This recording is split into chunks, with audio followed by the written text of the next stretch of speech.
They could have set him up, or he could have hung himself for real. But the victim, he was like an alleged cop killer. So, you know, maybe they got their justice like that. But it was all in the back of my mind at the time, you know what I mean? Because that is a tough situation to be in. Yeah. All right, let me find my place. And parading me around. They were already known for camera outages and hanging victims suddenly and mysteriously committing suicide. So, all right, they stripped me down, they stripped me naked and beat me down and paraded me around the compound to the medical unit and then isolation. I had to plead guilty in order to get a special release, to get released early, you know. Some behind the scenes stuff where they was like, if you plead guilty, we'll let you out early. You know, I guess they wanted to cover their asses too. So it's such a dirty game, dirty system. And all right, so I go back to school to withdraw properly upon being released from this second 30 days. I go back up to the University of Maryland, University College to withdraw, you know, to keep my paperwork in order. And they ended up arresting me again for trespassing.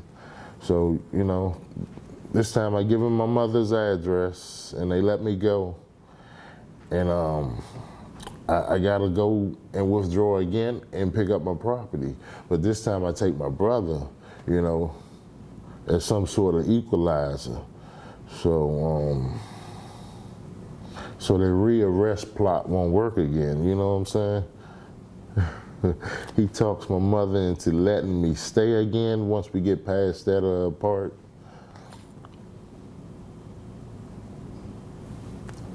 No, I'm trying to piece this together. I'm reading it. Can y'all keep up with it? Yeah, I think you should be more conversational to the camera, though. Yeah, yeah. No, because you're looking down a lot, right? Yeah, no, I'm trying to. So, like, I feel you. At the camera, right? I feel you. Yeah, I'm trying to tell her like I'm telling the conversation. But I keep losing my place too. But you know the story. It's a story, right? Yeah. Yeah, but you know, typos and stuff. So I didn't proofread it. So all right, where I'm at. I have to plead guilty in a special offer in order to be released early. I go back to school to withdraw properly. They arrest me again for trespassing. I give them my mother's address and they let me go. So this time I got to get my property again. I get my brother to go back with me. And so they won't try to rearrest me again like they just did, you know.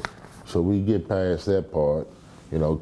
I'm thinking only because I had my brother with me, because they kept trying to arrest me.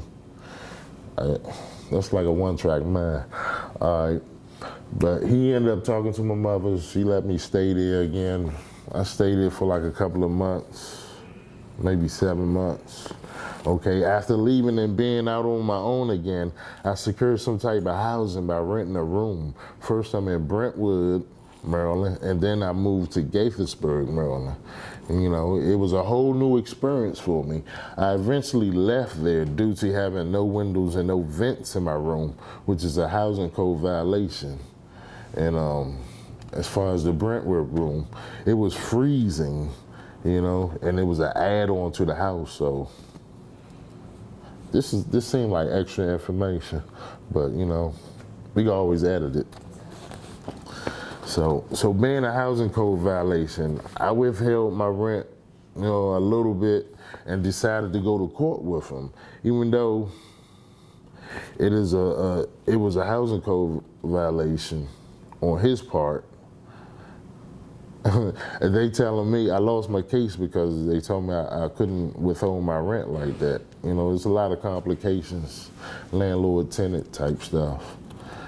You know, so I ended up getting evicted from this housing code violation room, which seems far-fetched to me, you know. But I ended up hanging out in Gaithersburg, downtown Gaithersburg, overnight for about 2 months before I received money from an inheritance that allows me to purchase my 1999 blue Suburban, which I only enjoyed for 2 months. It kept me warm and out the elements. It also allowed me to return to the workforce as a delivery driver again. It was brought to a halt when I was crashed into while making a delivery at work one day.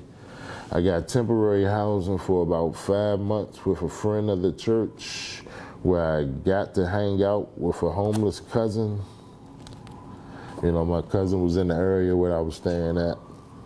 He was basically going through the same stuff I'm going through, homelessness, but he's in Maryland with it. So we got to touch base and compare notes for a little while. Little homeless hang time type stuff. And then I decided to return to DC and get involved with others like Occupy DC. I never slept down there with those guys due to the filth of the rats being on the premises, but it allowed me to see that I was not alone in my homeless plight and struggle. Shortly after that stint, I made my way up to Tenleytown, where I was introduced to Friendship Place. Some of the older guys were already familiar with and led me to Street Sense here. And the rest is like some interviews. So that's basically the meat of it. That's a wrap. Cut. So I cut. Cut. Sean. Stop the camera. Stop the camera, man. Press the red button. Red button.